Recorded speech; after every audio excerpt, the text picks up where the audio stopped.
even if we are struggling and even if we are doubting ourselves, we have the fortitude and the power to show up strong anyway. Regardless of the outcome, regardless of the result, regardless of the impact, you showed up and did the thing.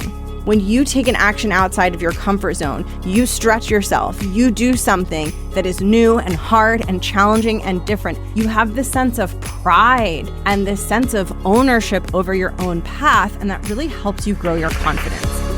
Welcome to The Art of Speaking Up, a podcast that helps professional women access the limitless potential that lies within them. I'm your host, Jessica Guzik, and my mission is to help you find that spark inside you that has the power to transform your career in ways you may not have thought possible. I'm so excited that you're here. And now, on to the show.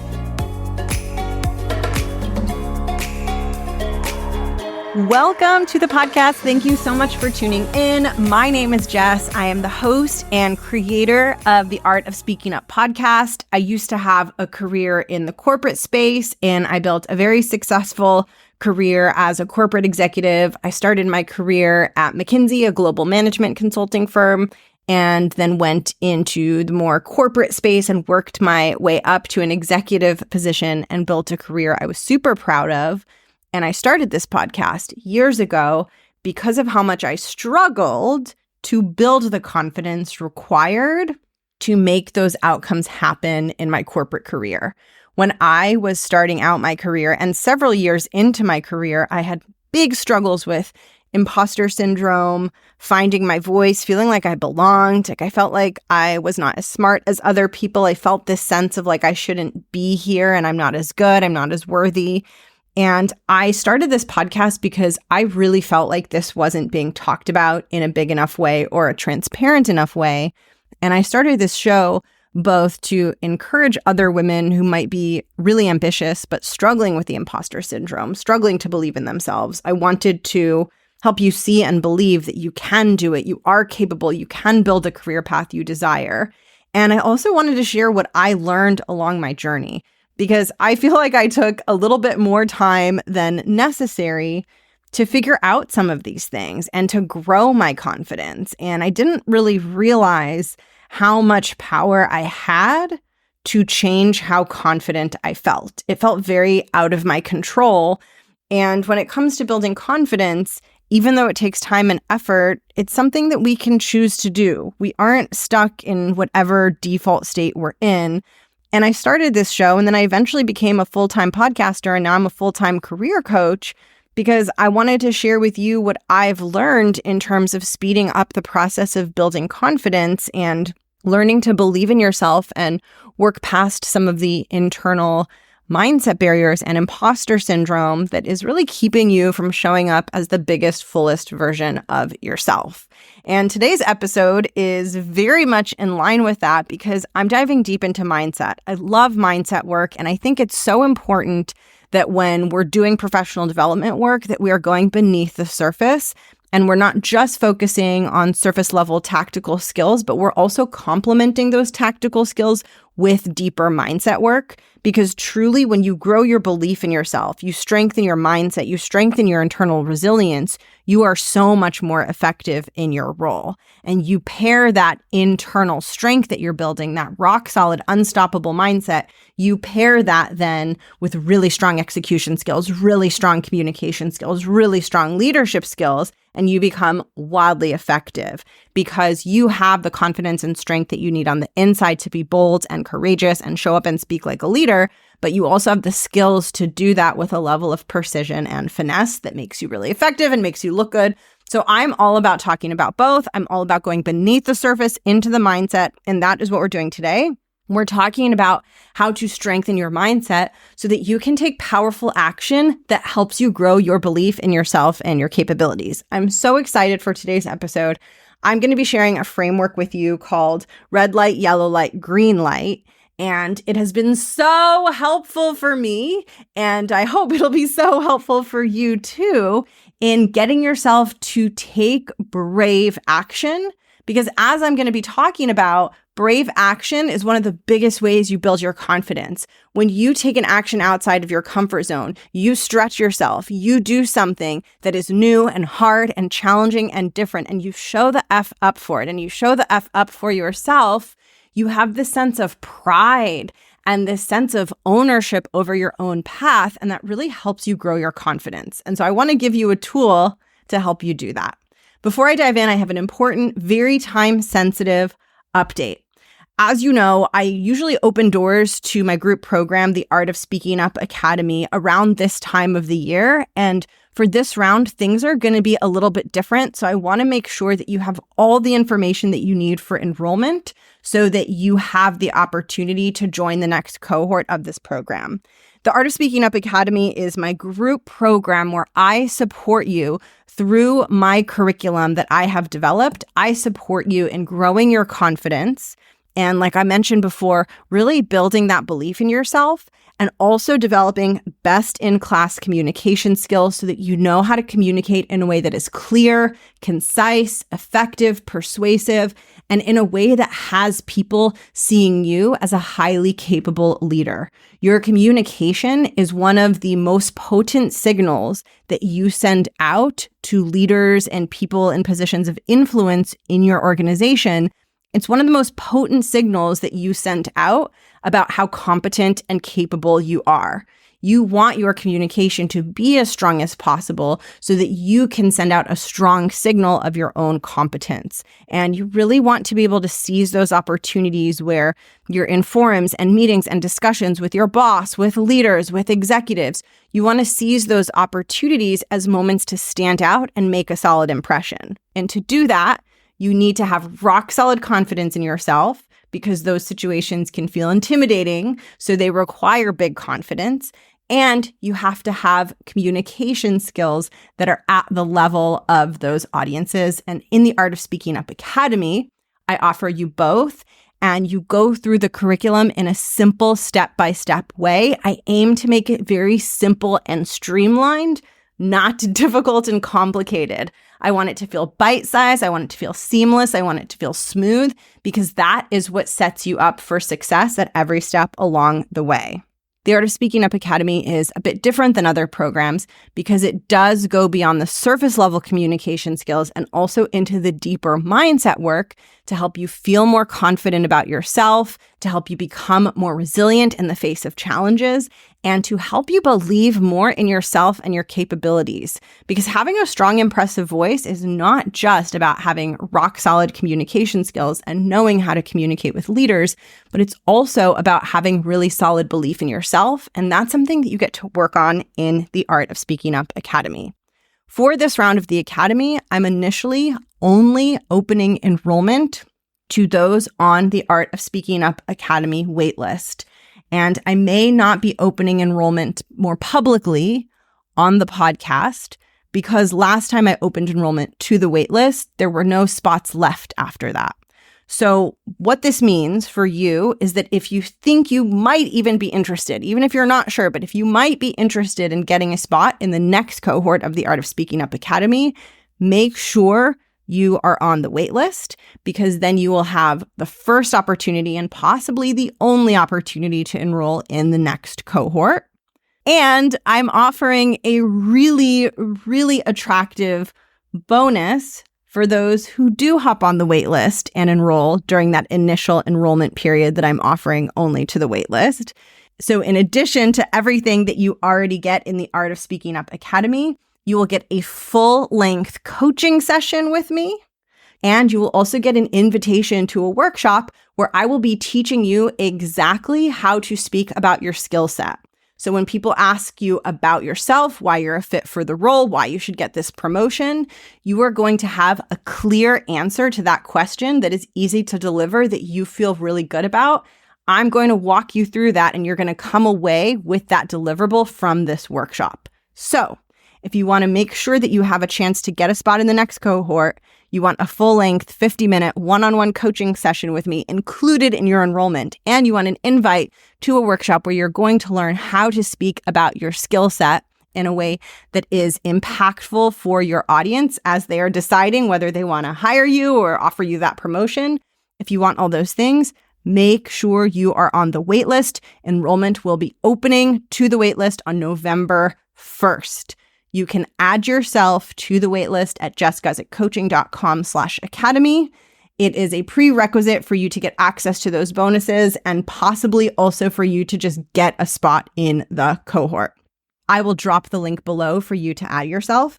And with that, let's talk more about growing your belief in yourself and how to leverage the power of mindset work to make that happen. Like I said, I am all about mindset work. So what I want to talk about first is how the actions we take inform our perception of ourselves and how there is kind of like this infinite loop between the actions that we take and how we perceive ourselves. And that infinite loop informs our confidence. And I'm going to explain more about it. It's very simple. It sounds complicated. It's not complicated at all. It's super simple. Then I'm going to get into the main focus of today's episode, which is all about how to get yourself to take scary action, to take some of those actions that you know you want to be taking, but that are feeling really difficult. For so many of you, that might look like there are certain meetings or discussions where you do not participate or you do not use your voice, or maybe you do, but you're not showing up as big as you could. You're not demonstrating as much leadership as you could.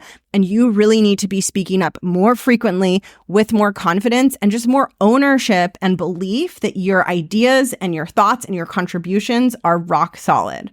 So that's the situation for some of you.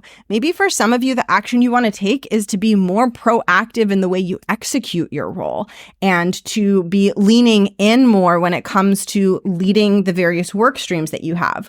Whatever it is, it's those actions that you know you would take if you were more confident, right? So if you think of, if I was more confident, then I would blank.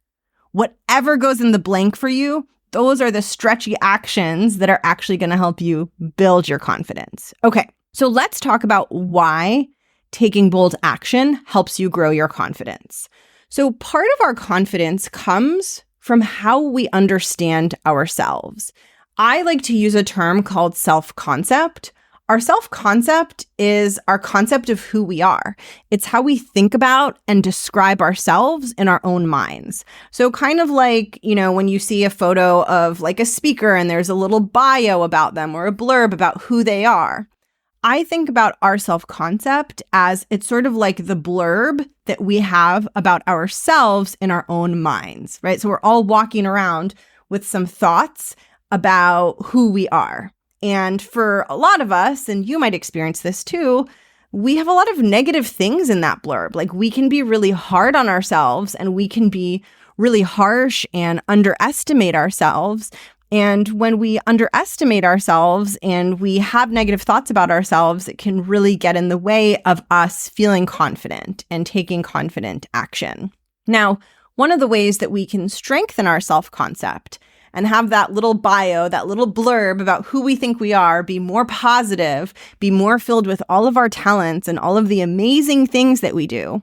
One hack, and I don't even know if I'd call it a hack, but one hack that we can deploy to do that is to take actions that are a stretch for us, to take actions that are bolder and braver than the actions we typically take. When we take those actions, we generate unarguable evidence of the type of person that we are. When you show up and you do something scary or you do something that's intimidating, regardless of the outcome, regardless of the result, regardless of the impact, you showed up and did the thing, right? Like you freaking showed up and took that action. And that knowledge, I showed up, I did it, that knowledge makes you feel more confident because it's a sentence that you add to the blurb, right? Like, oh, well, actually, yesterday, I did use my voice in that meeting. I did speak up in that conversation. I did advocate for my opinion when my boss was in the room and they had a differing opinion or whatever it is. You generate evidence that is difficult for your brain to argue against because you took a confident action. So as you take actions outside of your comfort zone, your confidence grows because you see this evidence of the woman you're being, the type of person that you're being. This is why it's so helpful and important to identify what those actions are. What actions does the confident version of you take? This is an exercise that you'll do if you join the Art of Speaking Up Academy. By the way, the first thing we do is we define what are called your You 2.0 actions. So You 2.0 is the version of you who's fearless, who's strong, who's confident. And one thing that I do with my clients, and that you can also just do, but if you want to do it with me, come join the Art of Speaking Up Academy. But one thing that I do with my clients is figure out what are those actions. Let's get really clear on them so that we know what your focus is and we know what actions you're focused on taking so that you can grow. Now, this becomes a little bit of a catch-22 though, right? Because you can identify the actions that the confident version of you would take. Maybe she'd speak up more, maybe she'd be more vocal, maybe she'd speak with more certainty and confidence and gravitas. But the challenge is you need to be confident to take those actions.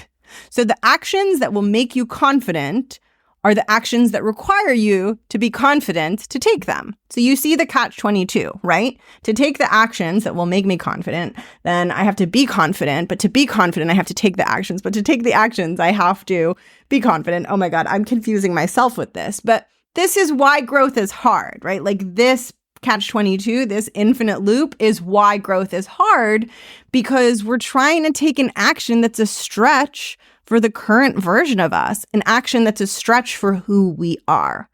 Luckily, even though it's a catch-22, it's not one that is unsolvable. And in fact, one of the most powerful things that you can do to solve that catch-22, and something I mentioned that I am a big fan of, is mindset work. Mindset work is having a deeper awareness of your internal thoughts and emotions and learning to become internally very flexible so that when you're in those moments where you're having thoughts like, I can't do this, people don't like me, people are judging me, and maybe you're feeling emotions like fear or doubt or hesitation, mindset work means having the flexibility to notice when that's happening and to not let those thoughts and feelings prevent you from taking the actions that you know you want to take.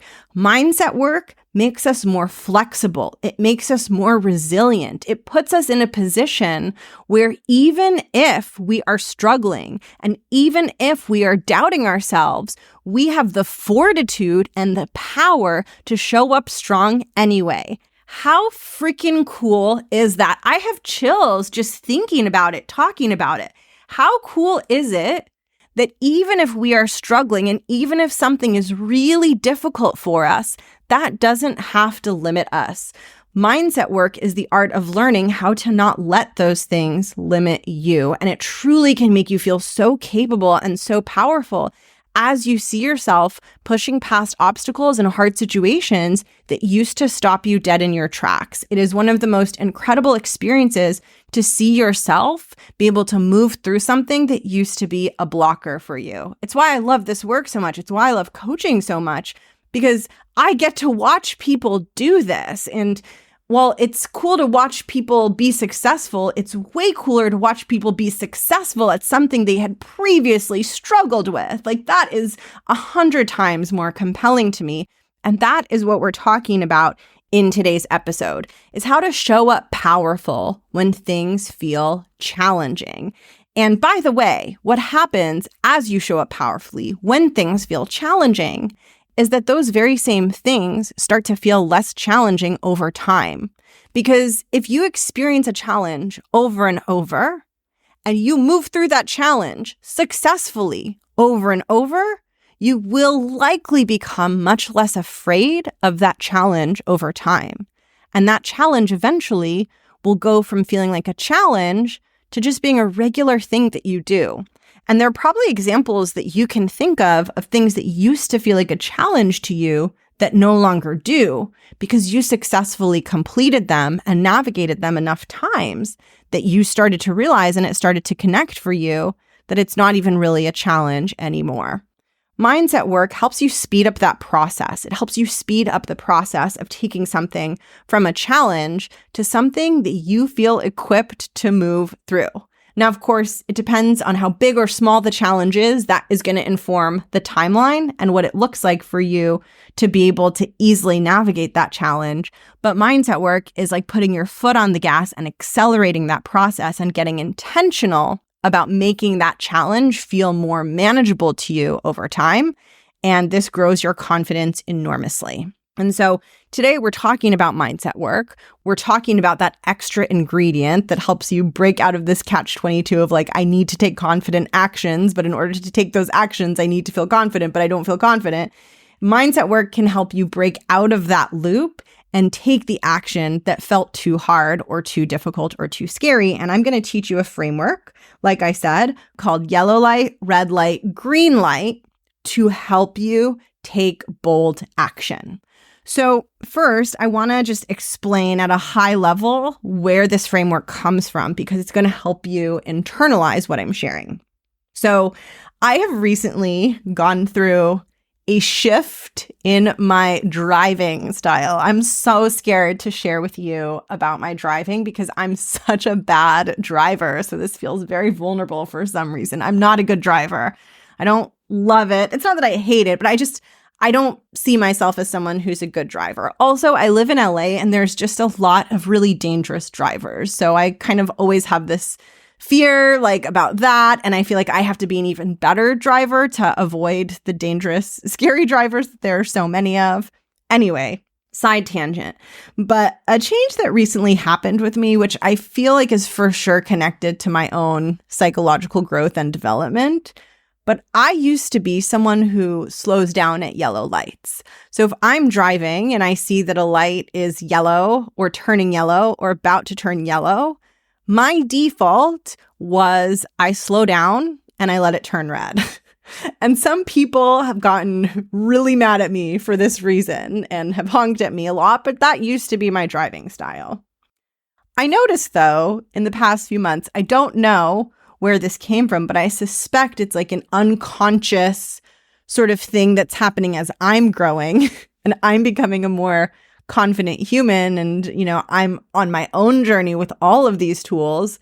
But in the past few months, I completely switched. And now when a light is turning yellow, I go through the yellow light.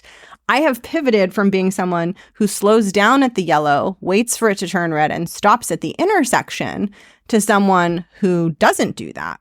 And what I've realized, which might be obvious to you all who are much more aggressive drivers, which is why I feel self-conscious sharing this because I am such a cautious driver. But what might feel very obvious to you is a little bit novel to me, which is that if you want to go through the yellow light, you have to speed up usually. So like when the yellow light comes, if you are not going to slow down and stop, you have to speed up to get through it before it turns red. And I personally find it interesting that with yellow lights, you have this binary choice. You can't continue to go at the pace you're going, typically.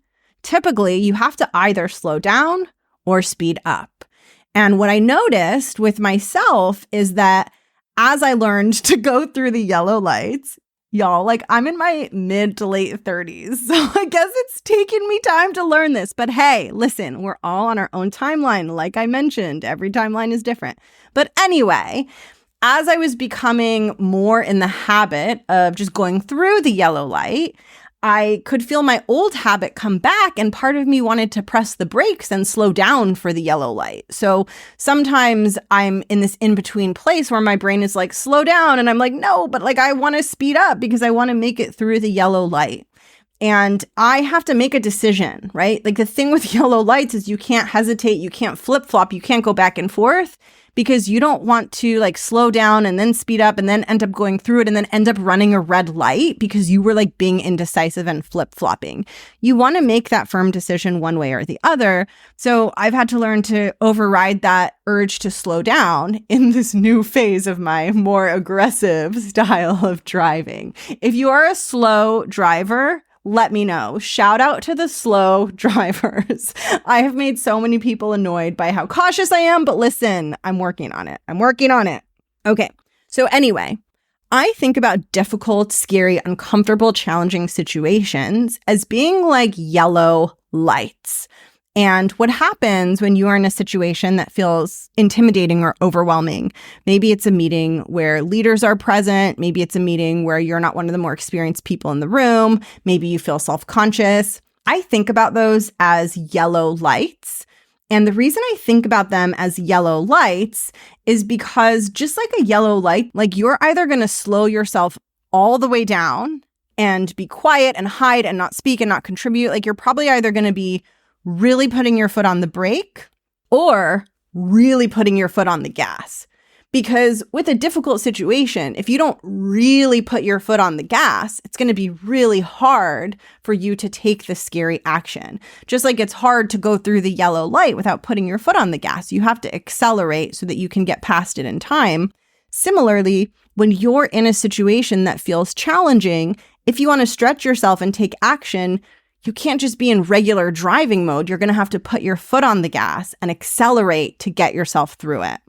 And with this framework, yellow light, red light, green light, it's a way to prepare yourself in advance of the situation so that you are prepared to quickly move through the yellow light before it turns red and successfully cross the intersection. And so you don't flip-flop in a way that causes you to accidentally run a red light. Because as we know, to move through a yellow light and to take action in a situation that feels intimidating, we have to be pretty committed. We have to put our foot on the gas and do it. If we flip-flop or if we hesitate too much, it's not going to turn out the way that we want to. So yellow light, red light, green light helps you plan in advance. So here's how you want to use this framework. First, you want to figure out what your yellow lights are. What are the situations where it feels difficult for you to take brave, confident action? What are all of the different yellow lights? You want to have a sense of what they are. For purposes of like making this very actionable and bite-sized, I suggest you pick one to use as you're listening to this episode as an example. So let's pick the yellow light of you are in a discussion with leaders and executives and you don't feel totally comfortable. It still feels a little bit intimidating, but you know that they need to hear from you and they need to hear your thoughts and you need to be a part of that conversation. So let's say that your yellow light is a monthly meeting with some of those leaders. Okay, great. So you know that. The next thing you want to identify are all of your red light thoughts and feelings. So when you proverbially slow down or get quiet in the meeting, it's often happening as a result of certain thoughts and feelings that you are experiencing. You want to identify what those are. What thoughts are you thinking when you're in that meeting and what feelings are you feeling? So, for example, maybe you're thinking, I don't know as much as they do. Maybe you're thinking, I don't want to look stupid. Maybe you're thinking, I don't want them to think that I don't know what I'm talking about. Those would be an example of some of your red light thoughts. You also might be experiencing feelings. You might be experiencing feelings like fear, doubt, anxiousness. Those are examples of red light feelings. Those red light thoughts and feelings, the I'm not good enough and the doubt and the fear, those are all contributing to the result of you putting your foot on the brakes and slowing down in front of the yellow light. You are not crossing the intersection. Those are thoughts that cause you to move your foot onto the brake and slow yourself down and stay quiet. Now, just like with crossing an intersection, if we want to make it through the yellow light, we have to put our foot on the gas.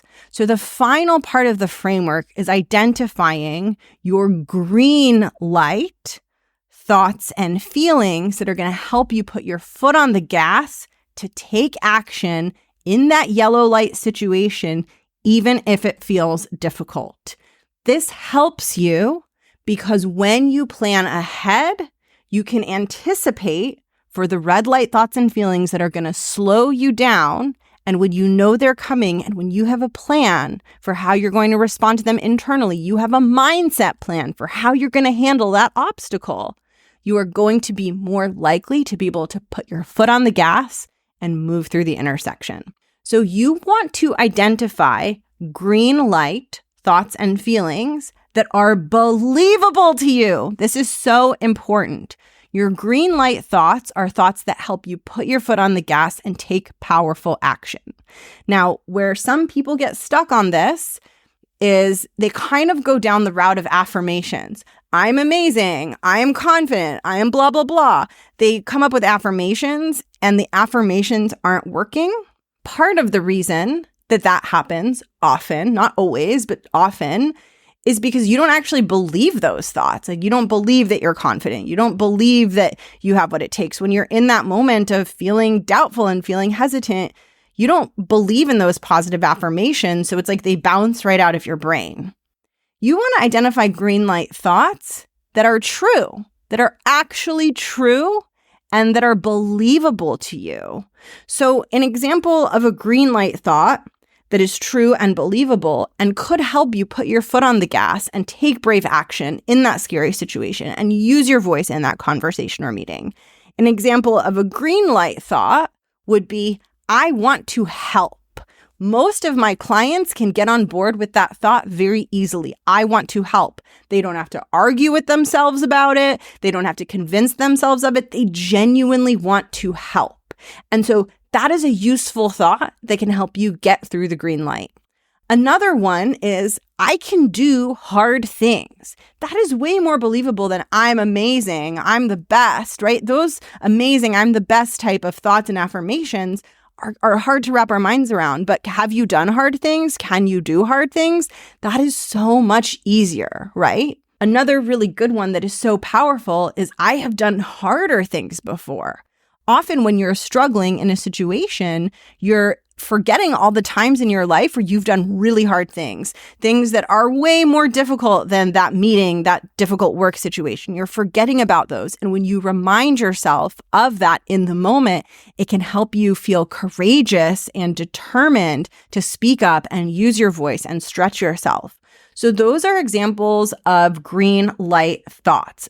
I want to help. I am capable of doing hard things. I've done harder things. Those feel real. Or if those don't feel real to you, you want to find the ones that do. You want to find the ones that you're like, this is true, and this helps me remember that I can handle this, and this helps me put my foot on the gas. So those are examples of green light thoughts, and they're called green lights because they give you a green light to put your foot on the gas and go through the yellow light. So those are examples of green light thoughts. Green light feelings. This is where people get stuck too. Because a lot of people think that to take confident action, you have to feel amazing inside.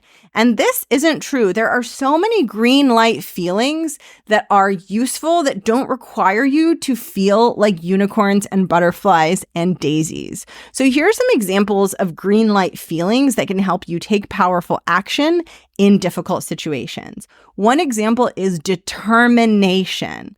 You don't need to feel amazing. You don't need to feel ready. But if you feel determined, that will help you put your foot on the gas. Another example is gritty, feeling like you have the ability to do hard things.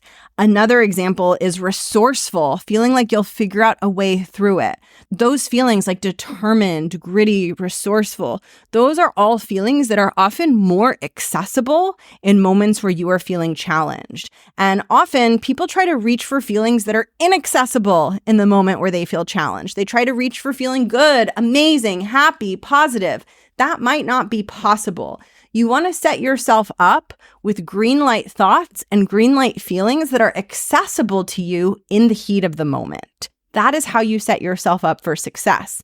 And what's so powerful about this is it allows you to plan for this and do this thinking in advance so that when you're in those situations, you are ready. You know what the yellow light is going to be. You know what red light thoughts are going to come up. You know what green light thoughts are going to help you get through the intersection and take powerful action. And you don't need to be perfect at this. You practice it and you give it your best every time. Maybe you don't have a 100% success rate, but even if you start doing it 1 out of 10 times, that becomes 2 out of 10 times, that becomes 3 out of 10 times. And before you know it, you've changed your habit. Before you know it, you've learned how to have a voice in these meetings because you were willing to slow down, map this out, do this work, give it your best in the moment, allow yourself to fail, allow yourself to be imperfect and messy, Keep going, keep picking yourself up, trust the process. And you did that for long enough and with enough trust in yourself and enough optimism to see yourself through to the other side and experience lasting change. It is truly remarkable and awe-inspiring to think about what is possible and what you are capable of doing when you truly give yourself the space to do the mindset work, to map out your intentions in advance, and to stick with your process long enough to see lasting change. Thank you so much for tuning into today's episode. I hope you found it really, really helpful. And I want to invite you to do more of this mindset work in a deeper way, in a more systematic way with me inside the Art of Speaking Up Academy. As a coach and as someone who has guided so many women through the process of growing their confidence and developing a voice and communication style that helped them achieve really big success in their careers, I know firsthand how powerful this mindset work is and how much more powerful it becomes when you commit to it more deeply and you have a process that takes you far deeper into your own mindset work than just a single podcast episode can. That is what the Art of Speaking Up Academy curriculum is built to do. It is built to immerse you in this work so that you can stay in it long enough to experience lasting shifts and change that help you further your career. As a reminder, if you want the first opportunity to get a spot in the next cohort and you want to get a bonus one-on-one session with me and a bonus workshop on how to speak about your skill sets and strengths so that you can make a strong impression when you're doing job interviews or having promotion conversations, you must add yourself to the waitlist by going to jessguzikcoaching.com/academy and adding yourself to the waitlist. I hope I get to meet you inside. Thank you for listening to today's episode, and I'll catch you in the next one. Bye.